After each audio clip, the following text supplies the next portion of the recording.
जय अहोई अष्टमी मैया की। जय अहोई माता की।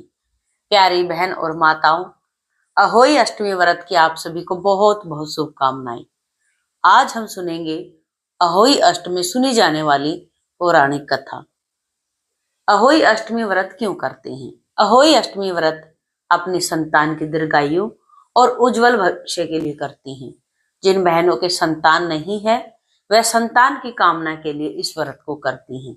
आइए आज सुनेंगे हम अहोई अष्टमी व्रत की पौराणिक कथा। कथा सुनने से पहले हाथ में थोड़ा सा अक्षत या गेहूं के दाने आप जरूर रख लें। और कथा के बीच बीच में हम जैसे कथा करेंगे तो बीच बीच में हमें कथा के लोटे के अंदर जल डालना होता है। एक लोटा भरकर रख लेते हैं। कथा सुनने से पहले एक जल का पात्र भरकर रखना होता है। फिर कथा के अंत में इसे बधारना होता है। या आप सूरज को बधारें या कहीं कोई वैसे पौधे में, तुलसी में, जैसे कि पीपल में बधार दें। ठीक है, आइए सुन लेते हैं अहोई अष्टमी की व्रत कथा। सबसे पहले अहोई माता का उज्जमन कैसे करते हैं, क्यों करते हैं, आइए जान लेते हैं। जिस सौभाग्य स्त्री के पुत्र हुआ हो या पुत्र का विवाह हुआ हो, उस स्त्री को अहोई माता का उज्जमन करना चाहिए।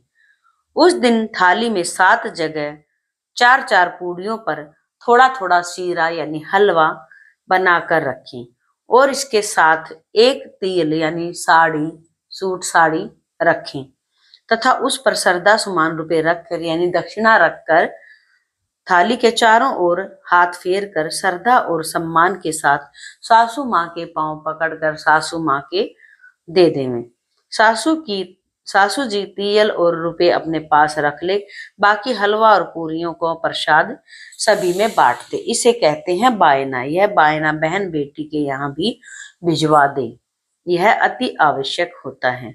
आइए सुनते हैं अब अहोई अष्टमी व्रत में सुनी जाने वाली पौराणिक कथा। प्राचीन काल में किसी नगर में एक साहूकार रहता था। उसके 7 पुत्र थे।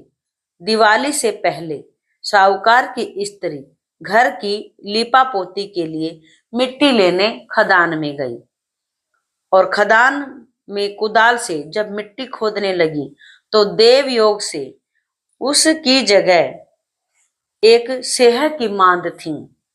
सहसा उस स्त्री के हाथ से कुदाली सेह के बच्चे को लग गई। सेह का बच्चा उसी क्षण मर गया। यह हत्या हुई देखकर स्त्री को बहुत दुख हुआ, परंतु अब क्या हो सकता था। वह स्त्री पश्चाताप करती हुई अपने घर को आ गई। कुछ दिन बाद उस स्त्री का लड़का मर गया, फिर दूसरा, फिर तीसरा, अर्थात 1 वर्ष में 7 लड़के मर गए। इस पर वह स्त्री रात दिन बहुत दुखी रहती। एक दिन उसने अपनी पड़ोस की स्त्रियों से रो रो कर कहा कि मैंने जानबूझकर कोई पाप नहीं किया है। एक बार मैं मिट्टी खोदने को खदान में गई थी। जब मिट्टी खोदने में सहसा मेरी कुदाली से एक सेह का बच्चा मर गया। तभी से 1 वर्ष के भीतर भीतर मेरे 7 बेटे मर गए। यह सुनकर उन स्त्रियों ने धैर्य बंधाते हुए कहा कि तुमने जो यह बात हमको सबको सुनाकर पश्चाताप किया है, इससे तेरा आधा पाप तो नष्ट हो गया है। सो अब तुम उसी अष्टमी को भगवती की शरण लेकर सेह और सेह के बच्चों का चित्र बनाकर उनकी पूजा किया करो और क्षमा याचना करो। ईश्वर की कृपा से तुम्हारा समस्त पाप धुल जाएगा और तुम्हें पहले की तरह से ही पुत्रों की प्राप्ति हो जाएगी। उन सब की बात मानकर उस स्त्री ने कार्तिक मास की कृष्ण पक्ष की अष्टमी को व्रत किया तथा हर साल व्रत व पूजन करती रही। फिर उसे ईश्वर की कृपा से 7 पुत्र प्राप्त हुए। तभी से इस व्रत की परंपरा चली आ रही है। जय करवा माता की। आइए सुन लेते हैं साथ ही एक और कथा, अहोई अष्टमी की दूसरी कथा। देखिए कैसे अहोई माता ने इस साहूकार पर और साहूकारनी पर कैसे कृपा की। आइए सुनते, सुनने वाले पर भी ऐसे ही कृपा बरसती है। आप सबसे विनती है, कथा को अधूरा बिल्कुल न छोड़े। प्राचीन काल में झांसी के समीप द्वितीय नामक नगर था। नगर में चंद्रभान नामक एक साहूकार रहता था। उसकी चंद्रिका बहुत सुंदर, सर्वगुण संपन्न, सती सावित्री, शीलवंत, चित्रवान, चरित्रवान तथा बुद्धिमान थी। उसके कई पुत्र व पुत्रियां थीं, परंतु वे सब बाल अवस्था में ही मृत्यु को प्राप्त हो जाते। इस प्रकार संतान के मर जाने का उन्हें बहुत दुख था। वे पति पत्नी नित्य प्रति मन ही मन में सोचा करते थे कि हमारे मर जाने के बाद इस अपार धन और संपत्ति का अधिकारी कौन होगा।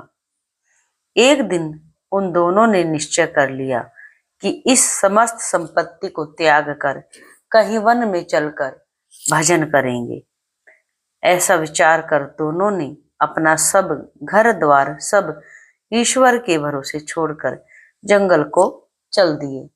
चलते चलते थक जाते तो बहुत कुछ सोचकर थोड़ा सा ठहर कर कुछ देर विश्राम करते और फिर चल पड़ते। इस प्रकार चलते चलते वे दोनों प्राणी बद्रिका आश्रम में पहुंचे। बद्रिका आश्रम में शीतल कुंड पर जा पहुंचे। वहां पहुंचकर दोनों ने खान पान आदि सब त्याग दिया और निराहार अपने प्राणों को त्यागने का निश्चय किया। इसी तरह बिन आहार और जलपान के जब 7 दिन बीत गए, तब 7वें दिन आकाशवाणी हुई कि तुम दोनों प्राणी अपने प्राण मत त्यागो। यह सब दुख तुम्हें तुम्हारे पूर्व जन्म का भोगना पड़ रहा है। सो अब तुम अपनी स्त्री से अहोई आठे को कार्तिक मास के कृष्ण पक्ष में आई उसी आठे को अहोई माता का व्रत और पूजन करवाओ। तब अहोई नामक देवी प्रसन्न होकर तुम्हें साक्षात दर्शन देंगी और तब तुम अपने पुत्रों की दीर्घायु मांग लेना। और व्रत के दिन तुम रात्रि को राधा कुंड में स्नान करना। तत्पश्चात इस आकाशवाणी के अनुसार चंद्रभान की स्त्री उस चंद्रिका ने बड़ी श्रद्धा और विश्वास से, स्वच्छ भावना से, विधि विधान से अहोई आठे का व्रत किया और स्त्री ने राधा कुंड में स्नान किया।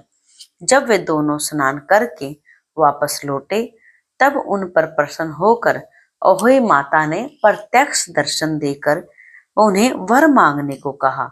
तब साहूकार दंपति ने हाथ जोड़कर कहा कि हे माता, हमारे बच्चे कम आयु में ही मृत्यु को प्राप्त हो जाते हैं, सो आप बच्चों को दीर्घायु होने का आशीर्वाद दे दो। तो यह माता बोली, जैसी तुम्हारी। माता ने दोनों के मन की बात जानकर माता ने उन दोनों को वरदान दिया और कहा, जैसी तुम्हारी इच्छा। तो ये कहकर माता अंतर्ध्यान हो गई और साहूकार और साहूकारनी के घर सुंदर, गुणवान और बुद्धिमान पुत्र हुए और वह दोनों खुशी खुशी आनंद विभोर होकर रहने लगे।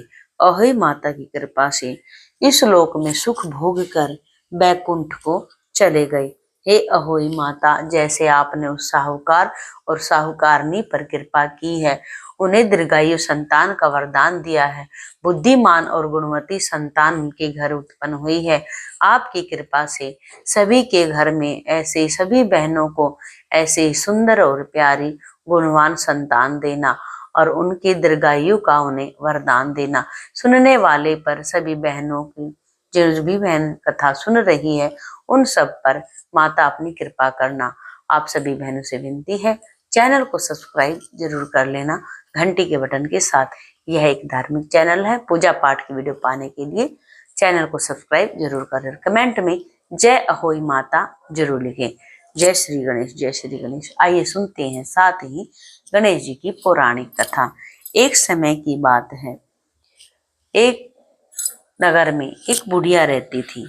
वह गणेश जी की बहुत जब तगड़ी भक्त थी, गणेश जी की भक्त थी और गणेश जी की पूजा नित्य प्रतिदिन रात श्रद्धा भाव से करती थी।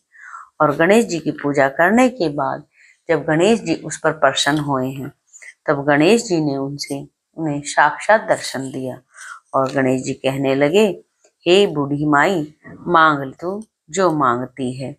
तो इस तरह से बुढ़िया पर प्रसन्न होकर गणेश जी ने उसे वरदान मांगने को कहा। लेकिन बुढ़िया माई बोली कि हे गणपति महाराज, हे गजानन महाराज, मुझे तो कुछ मांगना नहीं आता, सो मैं क्या मांगू। तब बुढ़िया से गणेश जी बोले, कोई बात नहीं, तुम अपने बहू बेटों से पूछकर मांग लो। तब बुढ़िया बोली अपने बेटे से, बेटा गणेश जी आए थे, ऐसे बोल रहे थे, तो मैं क्या मांगू। तो बेटा बोला, माँ धन मांग ले। तो बहू से पूछा तो बहू बोली, माँ पोता मांग ले, नाती पोता मांग ले। तो फिर उसने सोचा बेटा बहू तो अपने अपने मतलब की चीज मांग रही है। फिर उसने अपनी पड़ोसिन से पूछा तो पड़ोसिन बोली, हे बुढ़िया माई, तेरी थोड़ी सी जिंदगी बची है, क्यों तू मांगे पोता, क्यों तू मांगे नाती, क्यों तू मांगे धन। तू तो अपने नैन और प्राण मांग ले, जो तेरी बाकी जिंदगी बची है वो तेरी अच्छे से कट जाएगी। घर आकर बुढ़िया ने सोचा कि जिससे बेटा बहू और मेरा भला हो वो सब भी मांग लूं। फिर गणेश जी अगले दिन फिर आए और बोले, बोल बुढ़िया माई, क्या मांगती है, हमारा वचन है जो मांगोगी सो पाओगी।